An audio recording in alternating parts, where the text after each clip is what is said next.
제목을 한번 같이 읽겠습니다. 시작. 구역 모임과 제자 훈련의 목적. 외국인이 한국에 오면 이해가 안 되는 한국인의 모습들이 여럿 있다고 합니다. 그 중에 제일 몇 가지를 뽑으라면, 자판기 커피가 다 나오기 전에 자판기에 손 넣고 있는 한국인의 모습.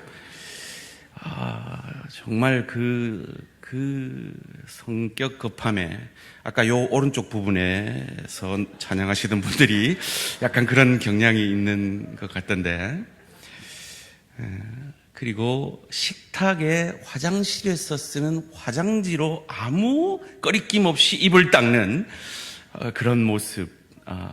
그 중에 제일 가관인 게, 식당에 가면 온 국민이 이모가 있다는 사실. 이것이 아마 제일 이해가 안 된다고 합니다. 사랑하는 성도님들, 하나님은 세상을 위해 훌륭한 정치 집단인 정당을 만들지 않았습니다. 하나님은 세상을 구원하기 위해 훌륭한 기업을 만들지도 않았습니다. 그렇다고 훌륭한 학교를 통해서 교육을 잘해서 세상을 변화시키려고 하지도 않았습니다. 하나님은 세상을 위해 마지막 희망으로 교회를 세우셨음을 믿으시기를 주님의 이름으로 축원합니다. 그러기에 교회는 이 땅에 하나님의 마지막 희망입니다. 그래서 참으로 신실한 신앙인이었던 우리 민족의 가장 존경받는 지도자인 백범 김구 선생은 경찰서 100개를 세우는 것보다 교회 하나를 세우는 것이 낫다라고 하셨습니다. 그리고 그 교회의 최고의 모범은 초대 교회의 모습입니다. 그리고 그 초대 교회는 소그룹 활동과 제자 훈련을 잘 하는 교회였습니다. 오랜만에 다시 한번 교회의 5가지 목적, 제가 말 안 합니다. 첫째 하면 손가락 하나 접습니다. 첫째, 와, 이거 훌륭하신. 둘째, 셋째, 훈련. 넷째, 다섯째, 훌륭하십니다. 여기서 특별히 훌륭했습니다. 다시 전체적으로 예배, 교제, 훈련, 사역, 전도와 선교. 저희 교회가 이 5가지 목적을 향해 나아가는 건 다름 아니라 하나님께서 교회에 그 명령을 하셨고, 교회의 가장 모범인 초대교회가 이 모범을 우리에게 보여주었기 때문입니다. 다 읽지는 않았지만 오늘 본문 41절 말씀에 우리가 잘 아는 놀라운 복음의 역사, 초대교회의 역사가 이렇게 시작되었죠. 베드로의 설교를 듣고 그 말을 받은 사람들은 세례를 받음에 이날에 신도의 수가 3,000이나 더하더라. 여러분, 우리는 너무 성경에 익숙하기 때문에요, 그냥 그러려니 하는데, 여러분, 하루 설교를 해서 3,000명이 회개를 하고 세례를 받았어요. 자, 누구 설교로요? 베드로 설교로요. 자, 그럼 베드로 설교에 3,000명이 회개를 했으니까 베드로 혼자서 세례를 주려면 1분에 1명씩 세례를 준다 해도 며칠이 걸릴까요? 이때 아무리 산수 교육을 많이 받아도 이게 머리가 안 돌아가는 게 또 우리의 한계죠. 지금 머리가 막 돌아가고 있습니다, 지금. 1시간은 60분, 하루는 24시간. 그러면 하루가 총 몇 분? 1440분. 그러면 3,000명을 1분에 1명씩 세례를 주려면 꼬박 이틀을 하고도 다 하지 못하는. 그러면 여기 좀 쉬운 질문을 드리겠습니다. 자, 그러면 12사도가 같이 세례를 줬으면 얼마나 걸렸을까요? 아따, 잠아 죽겠는데 목사님이 자꾸 머리를 쓰게 한다, 그죠? 4시간 걸립니다. 4시간. 보세요. 이틀 꼬박 걸려도 안 되는 게 12명이 같이 하니까 4시간으로 줄어요. 이처럼 우리 교회는 각 부서들, 사역들이 있습니다. 담임 목사 혼자 못합니다. 교육자 혼자 못하고 장로님들 혼자 못합니다. 우리가 함께 사역할 때 어려워 보이는 것도 쉬워지고 오래 걸릴 것도 금방 끝나게 되어짐을 믿으시고 아름답게 동력하는 우리 대한공동체 되어지기를 주님의 이름으로 축원합니다. 그렇게 회개하고 세례받은 이들의 첫 번째 변화의 모습은 예배죠. 보통 우리가 신자의 가장 기본되고 가장 중요한 의무를 예배로 여깁니다. 그런데 주일 1부 혹은 2부 예배를 참석하는 분들과 오후 예배를 참석하는 분들 보세요. 퍼센테이지가 거의 3분의 1로 확 줍니다. 자, 여기서 금요일, 수요일 또 확 줄죠. 새벽기도 확 줄죠. 여러분, 우리 교회가 부흥하는 비결이 뭔지 아십니까? 모든 교회들마다 새벽기도 참석하는 인원은 대부분의 교회가 그 교회의 10분의 1입니다. 참 재밌죠? 11조가 새벽기도를 합니다. 그러면 우리 교회가 부흥하려면 어디가 늘면 될까요? 어디가 늘면 될까요? 새벽기도 인원이 100명이 되면 우리 교회 1000명이 돼요. 제가 처음에 청빙 인터뷰를 하는데 청빙 위원장님이 저한테 묻더라고요. 1000명 어떻게 만드실 겁니까? 뭐 이렇게 묻더라고요. 제가 무슨 재주로 1000명을 만들어요? 저는 못 만들어요. 근데 여러분이 100명만 새벽 기도를 꾸준히 하시면 우리 교회 1000명 될 줄 믿습니다. 기도하는 사람들이 있을 때 하나님은 주의 교회에 부흥을 허락하여 주실 줄 믿습니다. 예배하는 거기서 더 나아가야 됩니다. 나는 1부 예배 드렸다, 2부 예배 드렸다. 끝이 아닙니다. 이어지는 본문 42절이 우리에게 이렇게 가르쳐 줍니다. 그들이 사도의 가르침을 받아 서로 교제하고 구역 모임에 나아가고 기관 모임에 나아가고 꽃꽂이반 모임에 나아가고 영어반 모임에 나아가고 이제 앞으로 그런 반이 정말 많아졌으면 좋겠어요. 기타반에도 나아가고 서로 교제하고 떡을 떼며 어디서요? 집에서요. 한국 교회의 이전 전통에 비해서 가장 약화되고 안타까운 부분이 뭐냐? 가정 구역 모임입니다. 너무 바빠졌기 때문이죠. 너무 우리들 사이에 벽이 생겼습니다. 내가 이렇게 사는데 우리 집에 아니요. 집을 오픈한다는 건 그 사람을 내 지체로 인정한다는 겁니다. 그런 의미에서 아직까지 저한테 대신방을 안 받은 분들 회개하시고 빨리 대신방 신청해 주시기를 바랍니다. 저한테 마음을 좀 열어 주시기 바랍니다. 여러분, 구역 모임은 초대교회 때부터 중요했습니다. 구역 모임은 조용기 목사님이 만든 것이 아니라 초대교회 성령께서 만든 것이 구역 모임입니다. 그리고 가르침을 받아야 됩니다. 아직까지 대한가족의 삶을 수료하지 않으신 분, 제발 좀 저한테 마음을 열어주시고요. 오기에 꼭 신청해 주시기 바랍니다. 오기는 특별히 주일 오후 1시 반 그리고 주중 언제나로 되어 있습니다. 하도 시간이 안 맞다, 나는 이 시간에 안 되고 저 시간에 안 되고 우리가 이미 시간을 미리 정해놓으니까 핑계가 너무 많으시다. 그래서 아예 주중 언제든지 하겠다. 핑계가 없으시죠? 여러분 한 분을 위해서 금요일 밤 12시 하자면 할게요. 신청해 주시기를 바랍니다. 그리고 이제 3루 제자훈련이 1기가 드디어 6월이면 시작이 됩니다. 저희 교회는 제자훈련이 문화가 되어지는 교회로 빚어져 가기 위해 힘쓰고 있습니다. 가르침을 받아야 됩니다. 초대교회가 왜 그런 놀라운 부흥을 경험했습니까? 제자로 예수님이 3년 동안 온전히 제자를 만드는데 그의 온 힘을 쓰셨고, 또 그 제자들이 또 다른 제자를 만들기 위해서 가르쳤던 그 초대교회의 전통을 따라서 우리 교회도 몸부림칠 때 하나님께서 하나님의 방법으로 우리 교회 가운데 부흥의 파도를 보내주실 줄 믿습니다. 그런 훈련과 기도를 통하여서 초대교회에 나타난 것이 자발적 공산주의의 모습이었습니다. 오늘 본문 44절 45절 함께 읽습니다. 시작. 는 사람이 다 함께 있어 모든 물건을 서로 통용하고 또 재산과 소유를 팔아 각 사람의 필요를 따라 나눠주며.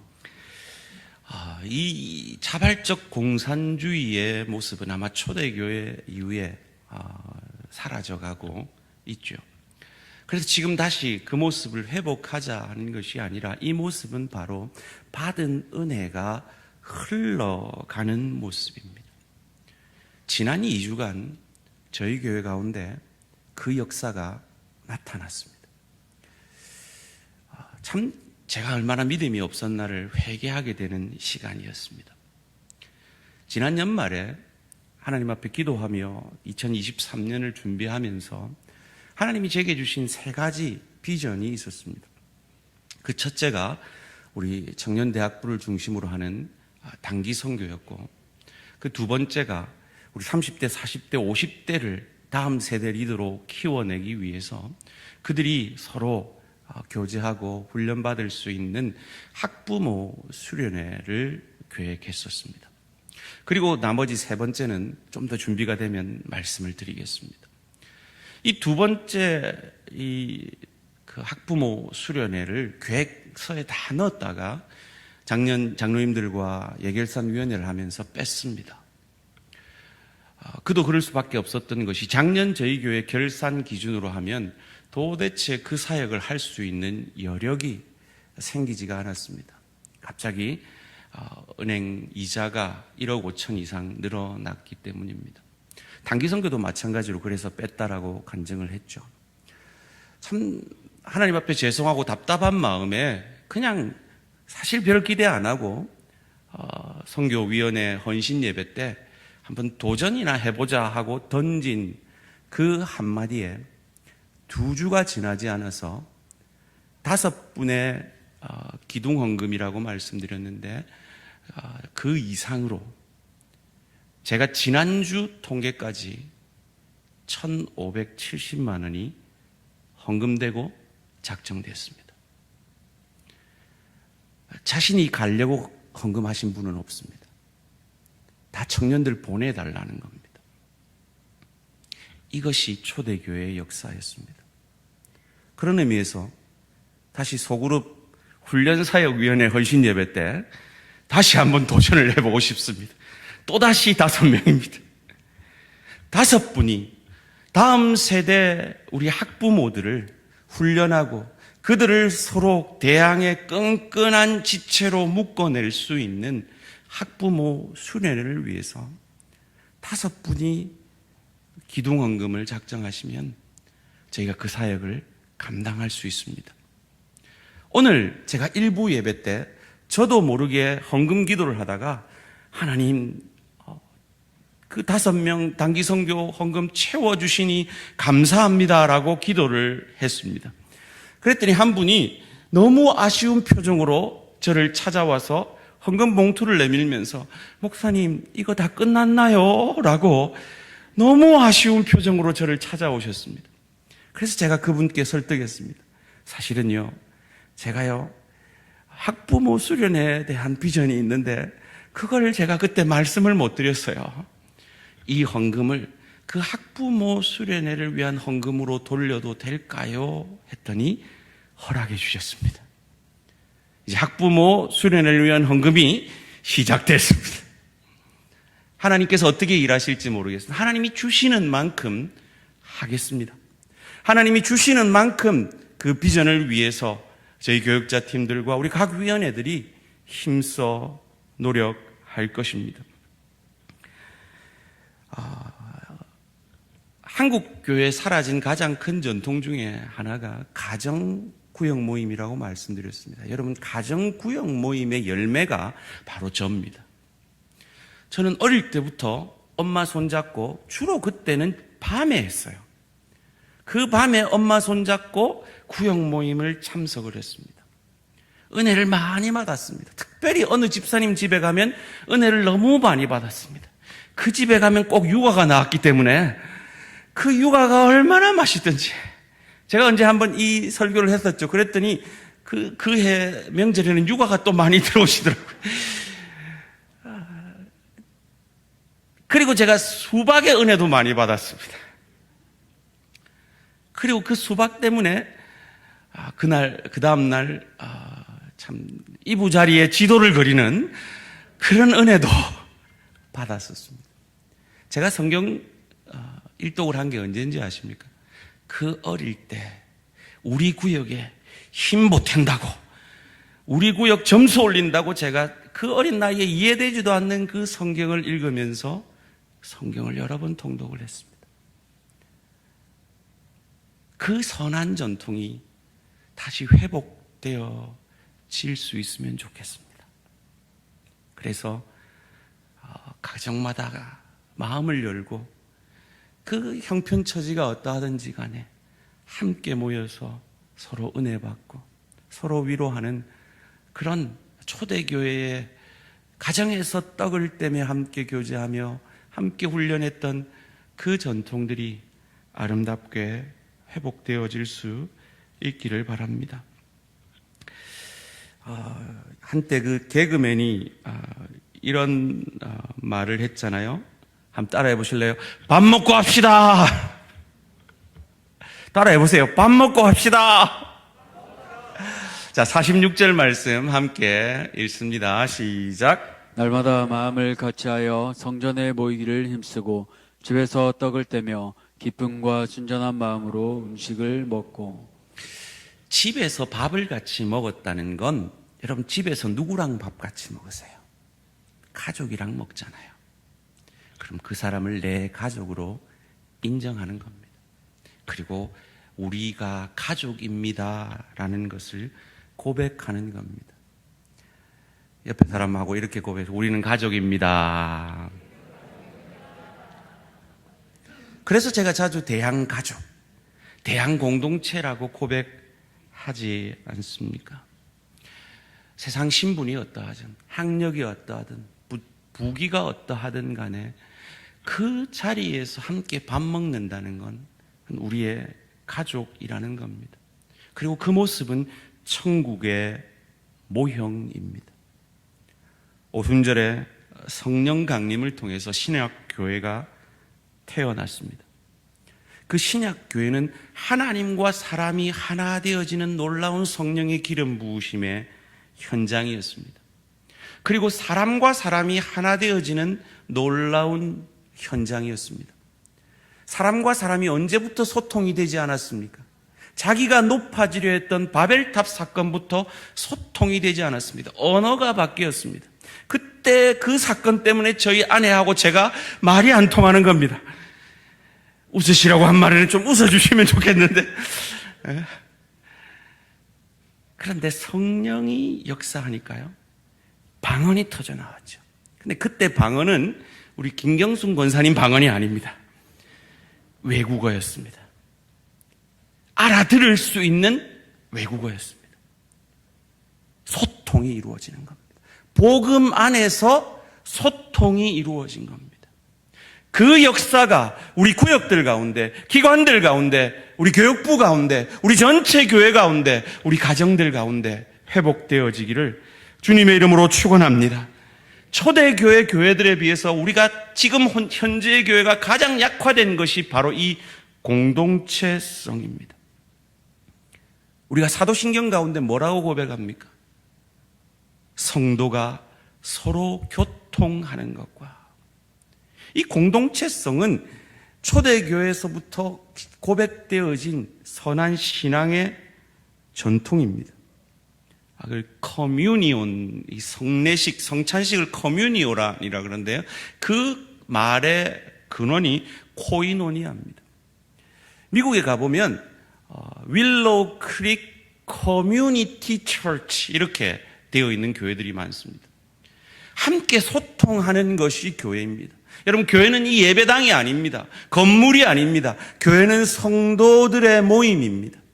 그러기에 우리 교회가 아무리 커져도, 그래서 참 성도들 간의 소통이 어려워도 최소한의 교회, 작은 교회인 구역을 통해서 아름답게 소통되어지며 작은 교회인 기관을 통해서 아름답게 소통되어지는 그 교회가 건강한 교회인 것입니다. 그런 의미에서 혹 이 자리에 아직도 구역 모임에 참석하지 못하는 분들이 있으면 작은 교회인 구역으로 나아가 주시기를 간곡히 부탁을 드립니다. 가톨릭은 교회를 조직으로 봅니다. 그런데 개신교회는 교회를 공동체로 인식합니다. 오늘 이 시대에 교회가 점점 대형화되어지고 있습니다. 왜요? 잠시 예배 보고 올 수 있는 익명성이 보장되어지기 때문입니다. 성경적이지 않습니다. 우리 교회가 커지기를 원합니다. 성장해서 더 큰 복의 통로, 은혜의 통로가 되기를 원합니다. 그럴수록 우리 교회가 커지는 건 다른 게 아닙니다. 소그룹이 늘어나는 겁니다. 소그룹이 늘어나지 않는 성장은 살찌는 것밖에 안 됩니다. 우리 교회가 1000명, 2000명이 되어지면 지금보다 2배, 4배의 소그룹들이 늘어나는 것이 참 부흥입니다. 초대교회 때 그 기독교를 향한 곱지 않은 시선들이 있었다라고 역사학자들은 기록하고 있습니다. 심지어 어떤 오해까지 받았느냐면 초대교회가 성찬식을 할 때 애를 죽여가지고 그 피를 같이 마신다라는 그런 살벌한 스캔들까지 있었다고 합니다. 그런데 그 스캔들이 다 잠재워진 게 무엇 때문이냐? 우리가 방금 읽은 함께 예배드리고 가정에서 모여서 함께 사랑을 나누며 내 것, 네 것이 없이 함께 소통하고 함께 나누는 자발적 공산주의의 모습을 통해서 특별히 로마에서 기독교가 국교화될 수 있었던 건 그 시대의 기독교인들은 그 로마에서 소외된 영혼들을 돌보는 공동체였다고 합니다. 그것이 로마를 기독교화시키는 그 공동체성이 로마를 기독교화시키는 원동력이었던 겁니다. 옆 사람에게 다시 한번 인사합시다. 우리는 한 지체입니다. 여러분, 신체 일부가 절단되면 어떻게 해야 되는지 아십니까? 6시간 안에 절단된 그 부위를 얼음에 넣어서 병원에 가져가면 접합이 가능합니다. 저희 아내에게 이 아픈 기억이 있습니다. 지금 속으로 지금 팔 잘린나 이렇게 생각하실지 모르겠는데 우리 아내가 신혼 초에 요 손가락 이 지문 있는 데가 살짝 잘렸습니다. 그래 지문이 없어질 판이에요. 그래가지고 그걸 얼음에 넣고 제가 아는 의사 장로님한테 쫓아갔습니다. 가가지고 접합을 했는데 지금 지문이 여전히 있습니다.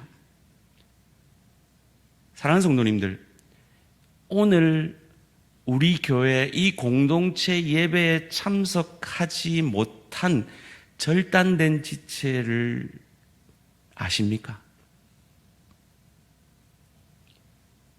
더 늦기 전에 그 지체가 이 공동체와 함께 할 수 있도록 마음을 써주시기를 주님의 이름으로 부탁드립니다. 무디에게 한 사람이 이렇게 물었대요.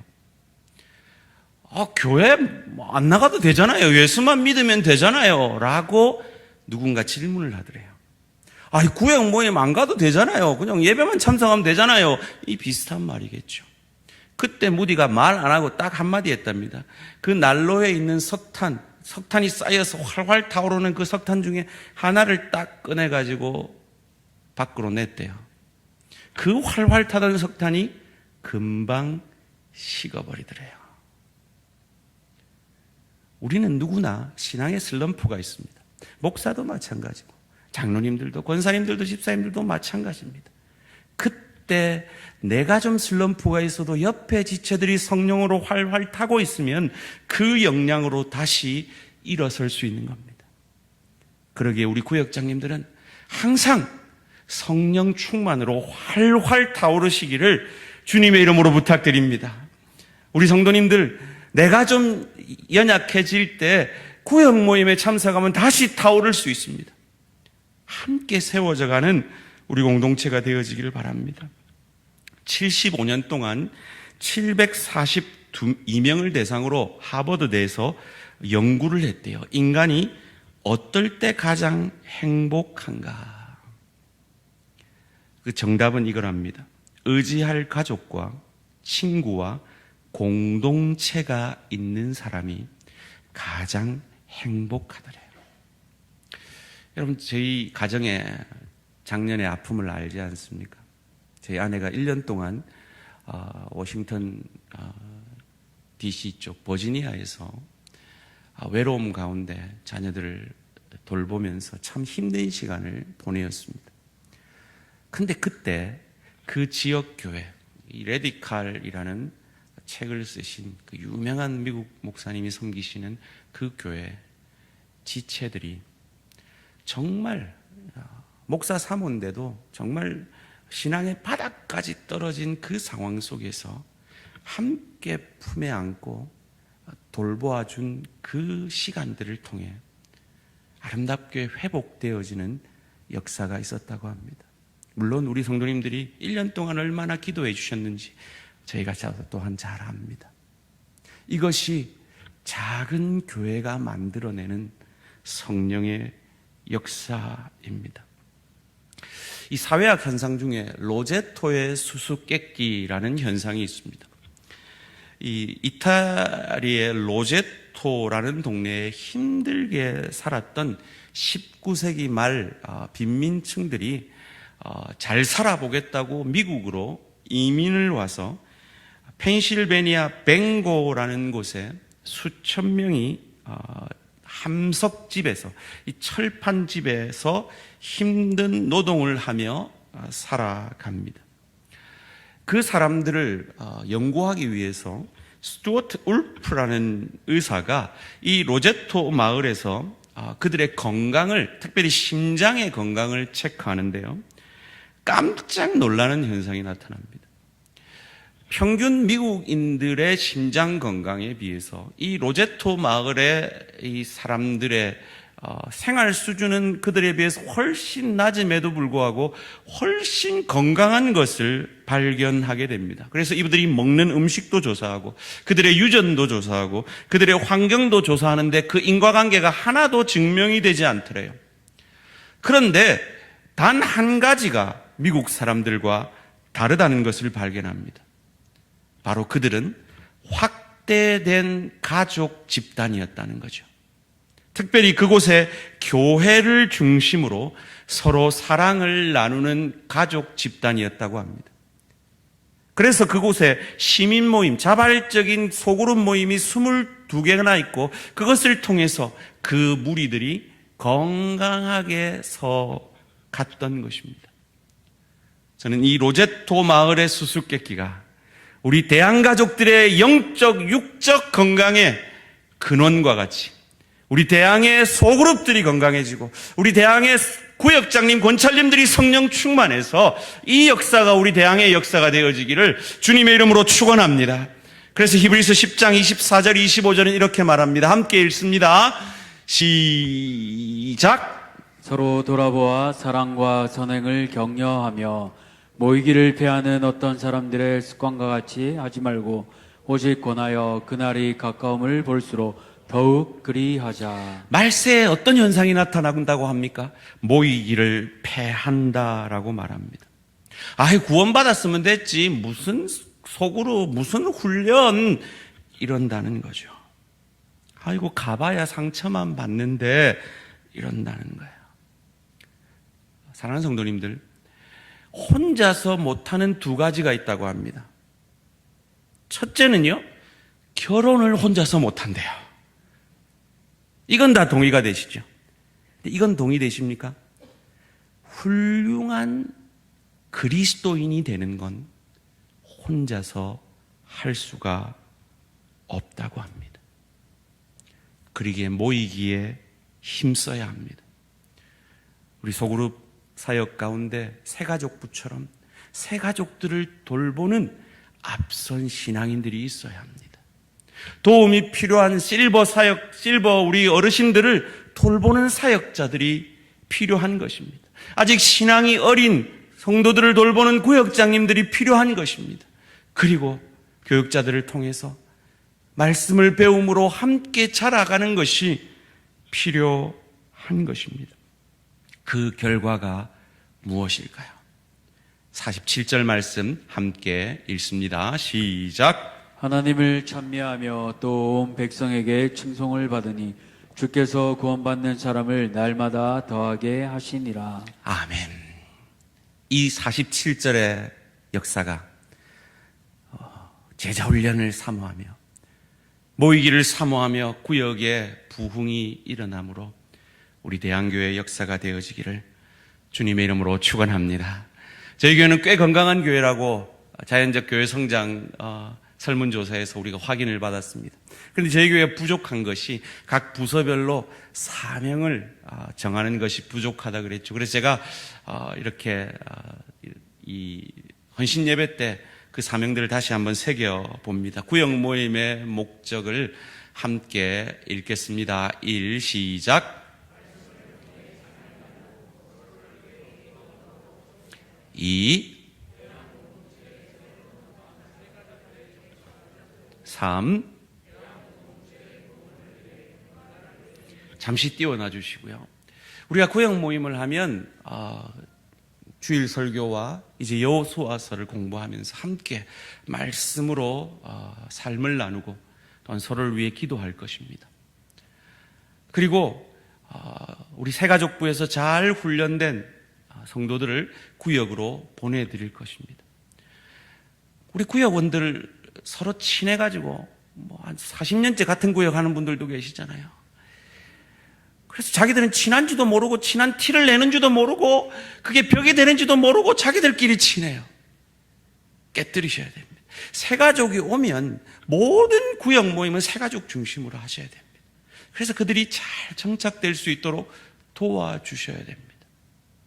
그리고 그 소그룹들이 우리만 조차에서 그치지 아니하고 권찰님을 다음 구역장으로 세워드리고 우리 부흥한 그 소그룹은 그 구역은 구역장님들이 소수의 무리와 함께 또 다른 구역을 만들어서 개척함으로 그래서 이 소그룹의 부흥을 통해 주의 교회의 부흥을 경험할 수 있는 우리 소그룹 사역이 되어지기를 주님의 이름으로 축원합니다. 그러려면 구역장님들이 필요하겠죠. 앞선 리더들이 필요하겠죠. 그래서 우리는 제자훈련을 합니다. 그리고 제자훈련의 목적을 세 가지로 정리해 보았습니다. 함께 읽습니다. 1 시작.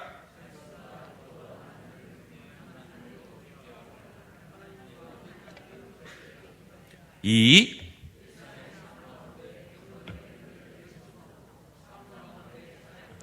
3 띄워주시고요. 우리가 제자훈련을 통해서 하는 게 뭡니까? 말씀과 기도를 훈련하게 됩니다.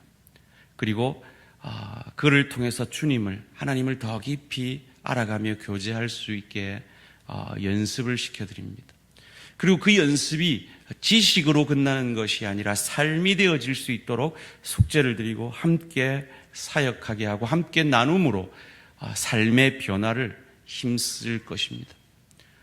그리고 그 신앙의 성숙이 나에게서 그치는 것이 아니라 공동체의 리더로, 교사로, 구역장으로 준비되고 나아가게 함으로 소그룹의 부흥을 통해 주의 교회의 부흥을 저희가 경험하게 될 것입니다. 천국 가면 천국 문 앞에서 예수님이 우리에게 두 가지를 물어보실 것입니다. 그 하나는 너는 하나님 나라 위에 주의 교회 위에 무엇 하다 왔나 물으실 것입니다. 그리고 하나님 나라 백성으로 그 나라를 누리고 즐길 수 있는 실력자로 얼마나 예수 닮아 왔나 물으실 것입니다.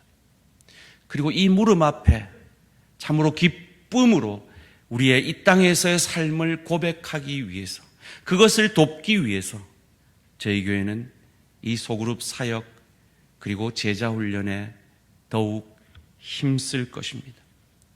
그리고 그 모범이 초대 교회입니다. 우리가 앞서 읽은 46절, 47절 말씀을 유진 피터슨 우리말 번역을 통해서 함께 읽고 말씀을 맺고자 합니다. 함께 읽습니다. 시작. 성전에서 예배를 드리고 나서 집에서 식사하고 하나님을 찬양하는 것이 그들의 하루 일과였다. 식사 때마다 즐거움이 넘쳐 흐르는 축제였다. 사람들은 그 모습을 좋게 보았다. 하나님께서 구원받은 사람들을 더하셔서 날마다 그들의 수가 늘어났다. 아멘. 예수님이 맏아들 되셨다 그랬습니다. 우리 큰형님 되셨다는 겁니다. 우리는 다 가족입니다. 그래서 식당 아줌마가 이모가 아니라 우리 구역 집사님이 이모가 되어지는 그날까지 소그룹 사역과 제자훈련 사역에 더욱 힘쓰시는 우리 모든 대한가족들 되시기를 주님의 이름으로 축원합니다.